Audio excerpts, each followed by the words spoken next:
I joke that even his best friend tasted me. He overheard, hired a lawyer, and ended the marriage that night. I should have stopped at 2 wines. Hell, I should have stopped a lot of things, but that's hindsight talking. Right now, standing in my backyard surrounded by neighbors and friends at our annual summer barbecue, I'm 3 glasses deep and feeling invincible. My name's Sally, and if you'd asked me 6 months ago, I would have told you I had it all figured out. Beautiful house in Wilmington, successful florist boutique, 2 kids who look like they walked out of a Gap ad. And Harvey, my husband of 5 years who everyone calls the perfect guy. Perfect. God, that word makes my skin crawl now. I watch him across the yard, manning the grill like it's his sacred duty, laughing at our neighbor's stupid joke about propane versus charcoal. He's predictable. Safe. Boring. Same jokes, same routine, same everything for 5 fucking years. Meanwhile, I'm dying inside, one suburban barbecue at a time. That's why I started seeing Damon. Harvey's best friend since college. I know. But you don't understand what it's like, feeling invisible in your own life. Damon sees me. Really sees me. When he touches me, I don't feel like just another mom at school pickup. I feel alive. And Theo. That started 3 months ago.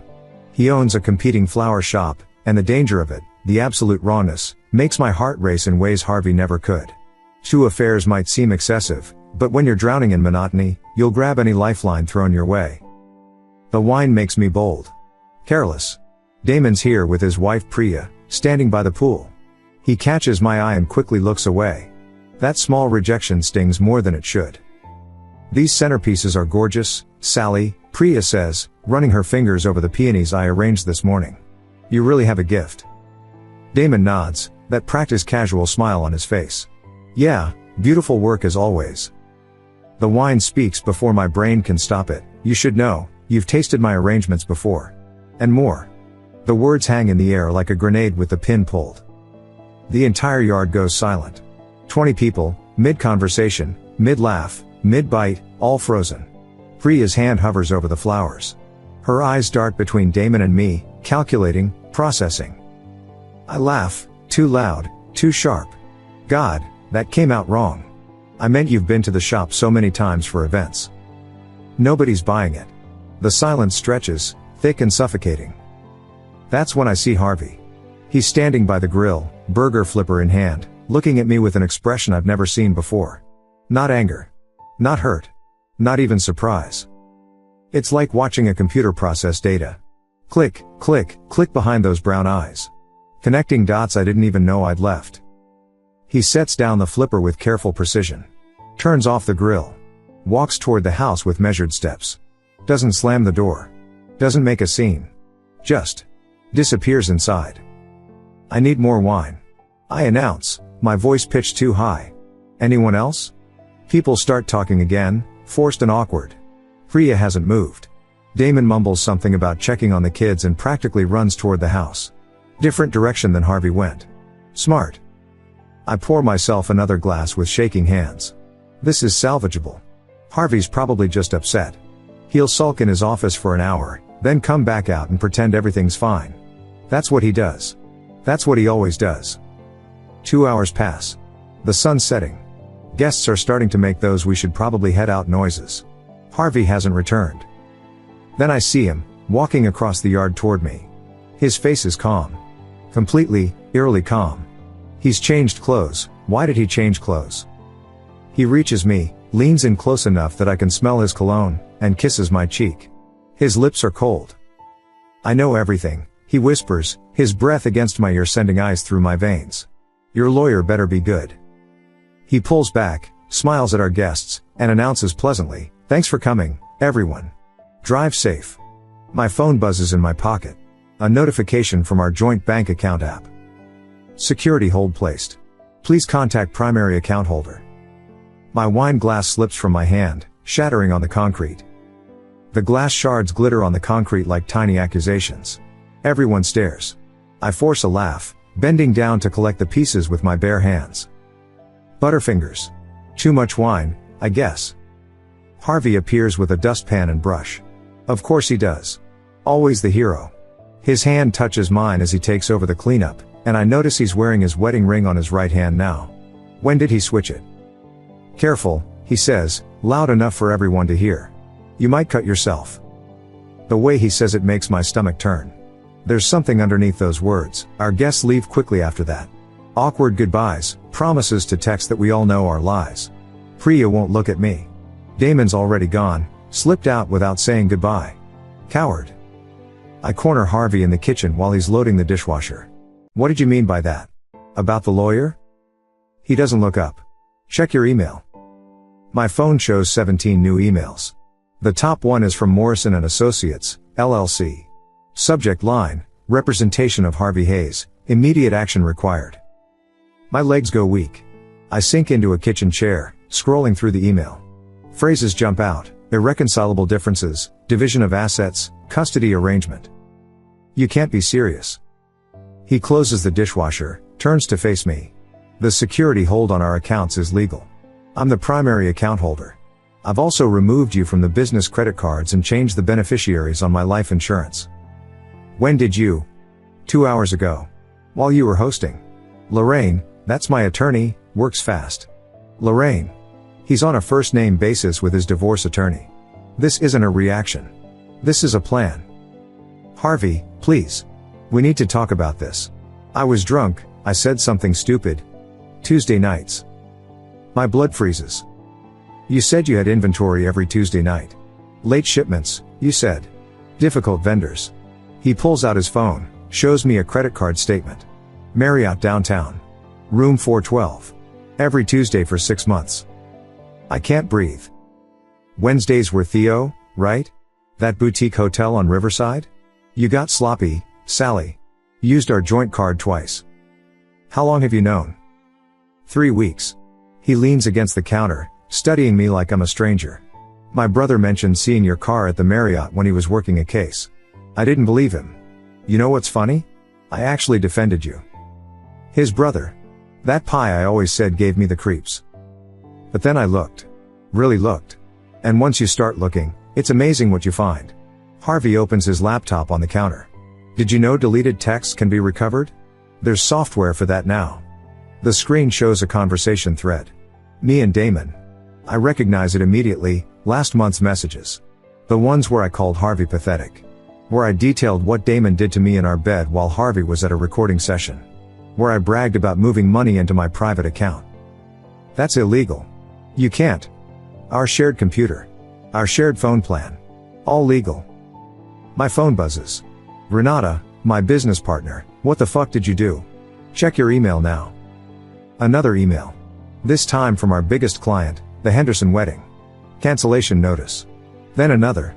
The Portman anniversary. The corporate event for Ridgeway Industries. What did you do? I told them the truth. Showed them your messages where you call Mrs. Henderson a desperate housewife with daddy's credit card. Where you brag about overcharging the Portmans by 30% because they're too stupid to notice. My phone won't stop buzzing. Email after email. Cancellations. Threats of legal action. Demands for refunds. You're destroying my business. No. You did that yourself. I'm just providing transparency. The kids. Oh God, the kids. Where are they? My mother picked them up an hour ago. They're having a sleepover at Grandma's. Don't worry, I told them you weren't feeling well. He's already got them. Already moved them. This isn't a fight, it's an execution. Tomorrow morning, he says, closing the laptop, you'll be served with papers. Publicly. At your shop. Lorraine thought it would be most effective during peak hours. I stand up, rage finally breaking through the shock. You be tard. You can't just. My phone rings. Unknown number. I answer without thinking. Sally? This is Theo. We need to talk. He knows about us too. Put him on speaker, Harvey says calmly, like we're discussing dinner plans. My hand trembles as I comply. Theo's voice fills the kitchen, tight with panic. Sally, what the hell did you tell him? I just got a call from my wife. Someone sent her photos. Security footage from the hotel. Everything. I look at Harvey.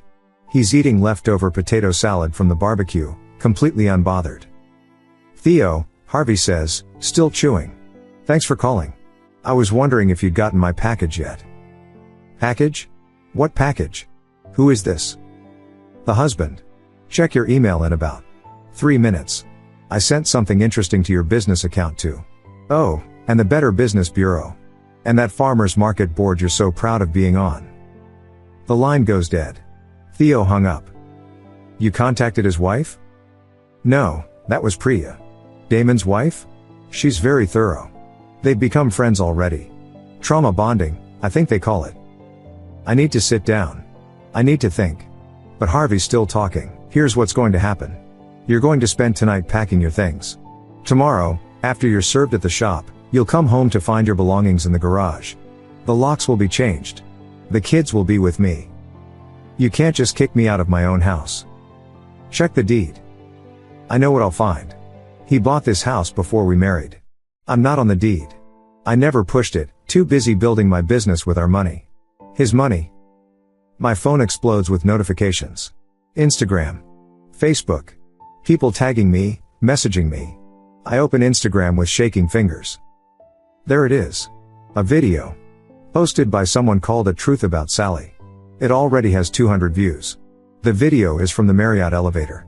Me and Damon, kissing passionately, his hands under my dress. The timestamp shows last Tuesday. When I told Harvey I was at the flower market until midnight. The comments are brutal. People I know. Clients. Friends. Mom's church group. That's revenge P-word. That's illegal. Security footage from a public area? Posted by an anonymous account? My brother says it's a gray area. Besides, I didn't post it. His brother. Of course. You planned all this. Every detail. 3 weeks, remember? I'm thorough. It's why I'm good at my job. Attention to detail. You used to make fun of that. My phone rings again. Renata. Don't come to the shop tomorrow, she says without preamble. I've called an emergency meeting with our lawyer. That embezzlement evidence your husband sent? If it's real, we're done. The business, our friendship, everything. I'm freezing your access tonight. Renata, please. $73,000, Sally. You stole $73,000 from our business account. It's all there in the bank records. You thought you were so clever, marking it as payments to vendors that don't exist. She hangs up. I can't breathe. The room spins.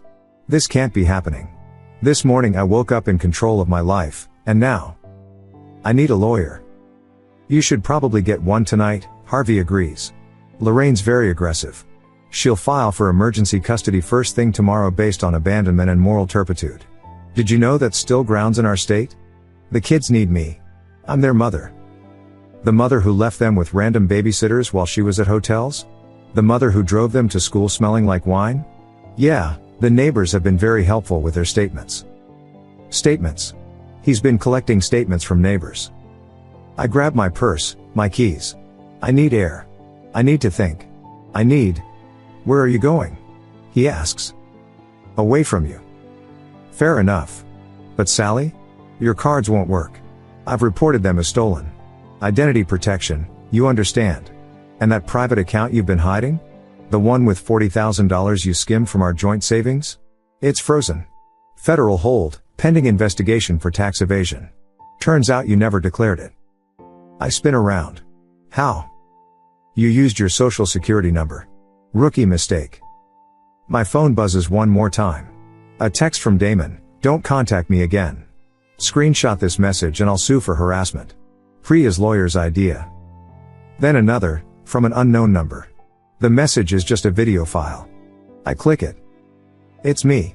In Harvey's home office. From 3 days ago. Planting a keystroke logger on his computer. The video zooms in on my face, then the device, then my face again. Harvey smiles. Oh yeah. I know about that too. That's a federal crime, I whisper. Installing surveillance software without consent. In my own home office? Recording someone committing a crime against me? Lorraine says it's admissible. He takes another bite of potato salad. Besides, you installed it to steal my audiobook contracts, right? Found those emails to my publisher too.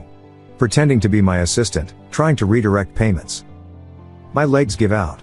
I sink onto the kitchen floor, back against the cabinets. He knows everything. Every scheme, every lie, every betrayal. The keystroke logger was stupid, he continues. But trying to seduce my publisher at the conference last month? That was insulting. Oh God. The conference in Baltimore. I told him I was visiting my sister. Mr. Morrison was very uncomfortable. Sent me the recording from his phone. He records all meetings now, industry habit. You basically offered to sleep with him if he'd drop me and sign you as his social media consultant. You don't even know what that means. My phone won't stop buzzing. I look down. My mother. 17 missed calls. I call her back, desperate for something familiar, safe. Don't you dare, she hisses before I can speak. A miscarriage? You told us you had a miscarriage to get money? $5,000 for medical expenses that never existed? Mom, I can explain, your father's having chest pains. The shame of this. Our daughter, a liar and she can't even say the words. Don't come here. Don't call. We need time. She hangs up. Harvey's moved to the living room, packing his recording equipment into cases. I'm moving to the rental tomorrow. Already furnished. The kids' rooms are set up. They'll like it, there's a pool. When did you rent a place? 2 weeks ago. 2 weeks. He's been planning this for 2 weeks minimum. While I was in our bed, thinking I was getting away with everything, he was signing leases and consulting lawyers. A car pulls into our driveway. Priya gets out. Damon's wife. Soon to be ex-wife. She walks past me like I'm invisible, speaks only to Harvey. I got everything. His phone backups, the credit card records, all of it. My lawyer says it's enough. She pauses at the door. The private investigator was right. There's more. More? Harvey asks. She finally looks at me. Tell him about Calvin. Calvin. The sound engineer at Harvey's studio. 3 times. Maybe 4. Months ago, before Damon, before Theo. I'd forgotten about Calvin. Jesus Christ, Sally, Harvey says quietly. Is there anyone you haven't slept with? Priya hands him a flash drive. Calvin's wife sent this. He confessed everything to her last week. Trying to save his own marriage.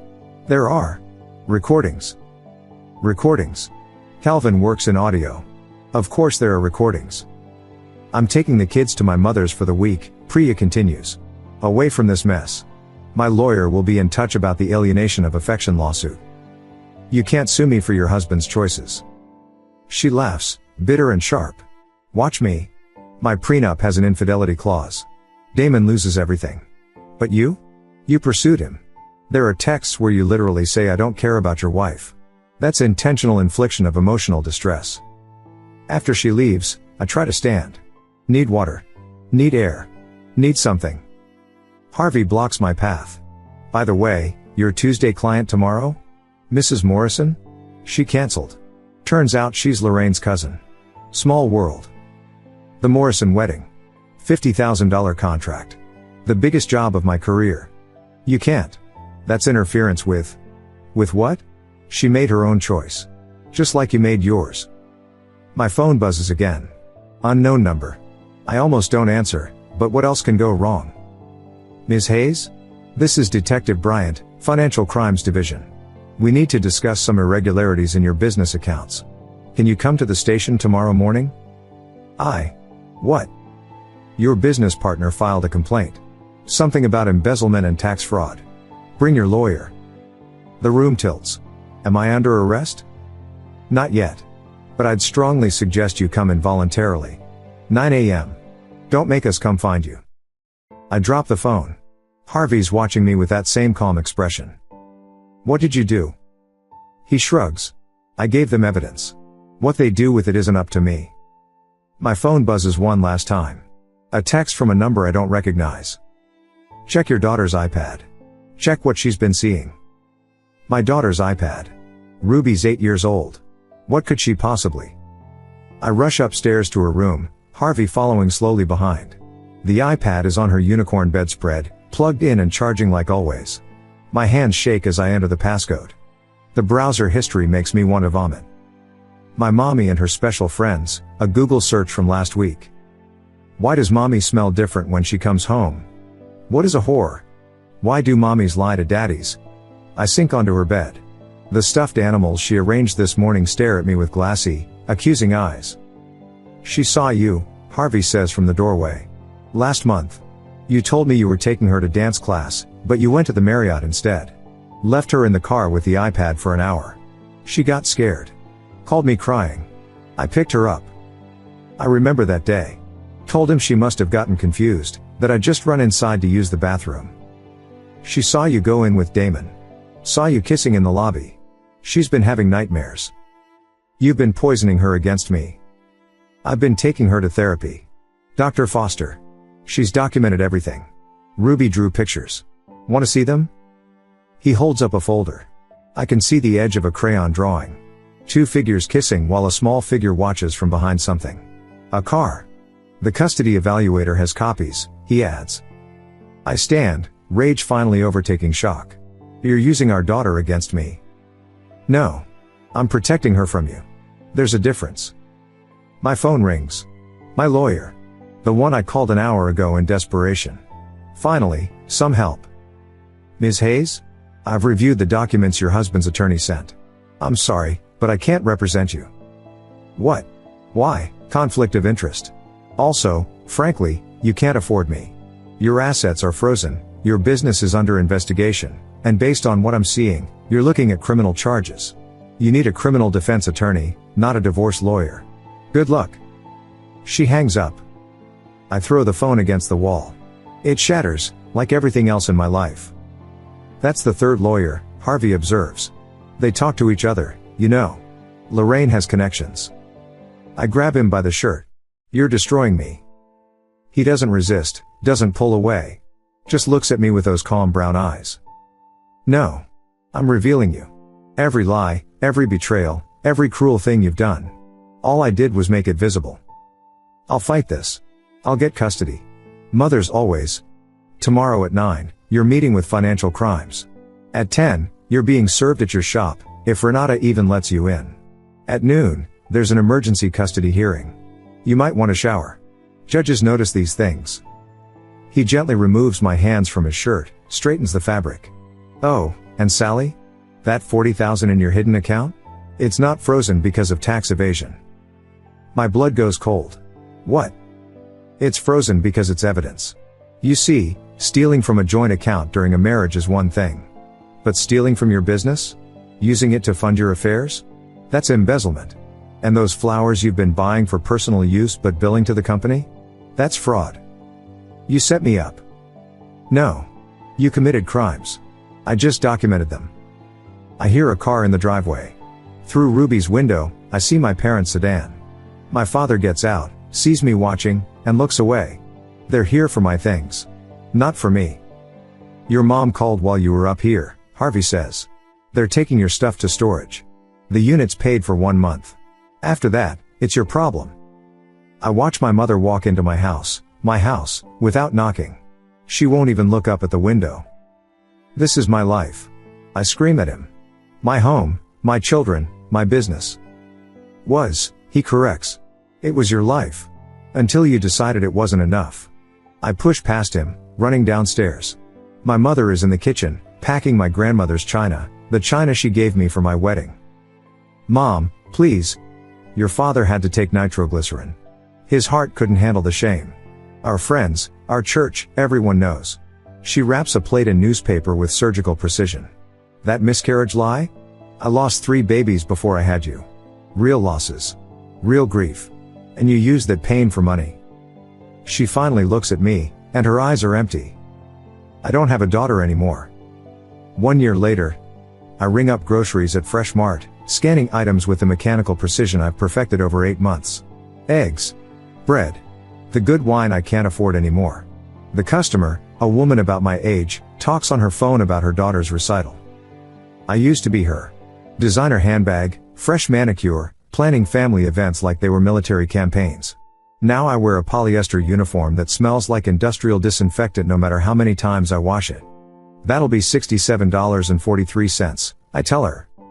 She swipes her card without looking at me. They never look at me. That's the blessing of working 30 miles from Wilmington. Most people don't recognize me. The ones who do pretend they don't. My phone buzzes. Supervised visitation reminder. Tomorrow, 10 a.m. to noon. 2 hours to see Ruby and Sean at the community center while a social worker takes notes. Last week Ruby asked why she can't come to my apartment. I couldn't tell her the truth, That it's a studio above a liquor store, that the heat barely works, that I sleep on a pull-out couch I bought from Goodwill. Instead, I said it was being painted.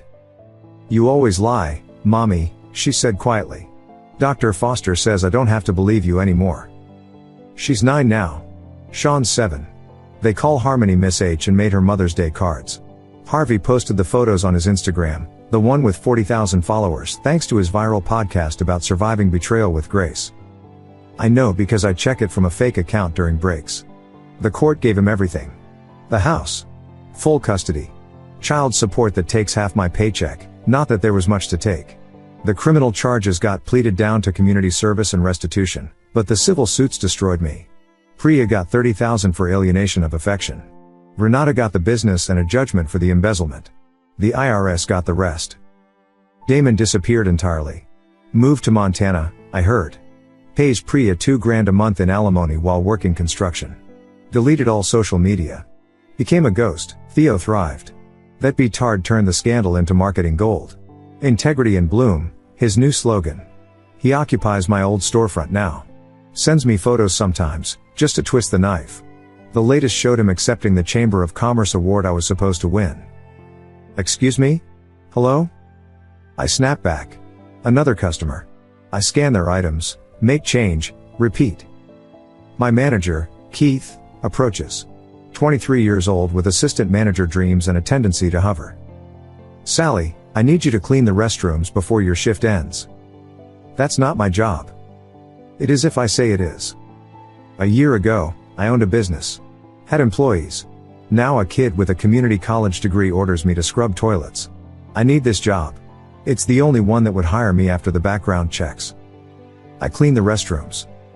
At 9 p.m., I clock out and drive my 15-year-old Honda, bought with cash after Harvey got the Mercedes and the divorce, back to my apartment. The liquor store owner waves. He feels sorry for me, sometimes leaves day-old sandwiches by my door. Inside, I microwave ramen and open my laptop. The custody lawyer I can't afford sent another email about the upcoming review hearing. Harvey's pushing for supervised visits to end. Not mine, his obligation to facilitate them. He wants to move to Austin with Harmony and the kids. Fresh start, he calls it. My phone has 3 messages. "Mom, your father's blood pressure is still high. Please stop trying to contact us. Unknown number, saw your name in the system. You were flagged for shoplifting at Target. Security didn't press charges but you're banned. Getting sloppy, Sally." The third is a voice message from Ruby, left during school hours when she knows I can't answer. "Daddy and Miss H are getting married. She's having a baby. I'm going to be a big sister again. I wanted to tell you myself. Married. Baby. The life I threw away is being rebuilt without me." I pull out the wine I shouldn't have bought, the one I can't afford. $12 that should go toward rent. Pour it into a coffee mug because all my wine glasses are in Harvey's kitchen, where another woman cooks dinner for my children. The worst part? He didn't destroy me out of anger. He did it with the same methodical precision he uses to edit audiobooks. No wasted energy. No excessive emotion. Just systematic deconstruction of everything I'd built on lies. He won by letting me destroy myself. All he did was hand me the rope. I check his Instagram one more time. New post, him and Harmony at a recording studio in Austin. Location scouting for our big move. New chapter starting soon. The comments are full of congratulations. Support. Joy. Nobody remembers me anymore. I'm just a cautionary tale he tells between chapters of his success. I close the laptop, finish the wine, and stare at the water-stained ceiling of my studio apartment. Tomorrow is supervised visitation. 2 hours to pretend I'm still their mother. 2 hours to watch them pull away a little more. 2 hours to pay for choices that took 30 seconds to make. My phone buzzes one last time. Harvey, from his lawyer, moving date confirmed. Visitation schedule will be modified to holidays only. Summer visits pending your completion of required therapy. Have your attorney contact mine. I don't have an attorney. I don't have anything. I had everything, and I torched it for moments of excitement that I can barely remember now. The wine tastes like regret. The apartment smells like failure. And somewhere across town, in a house I once called home, my family sleeps peacefully without me. He won. Thank you so much for watching until the end. If you really like our videos, please don't forget to like, share, and subscribe. Have a great day.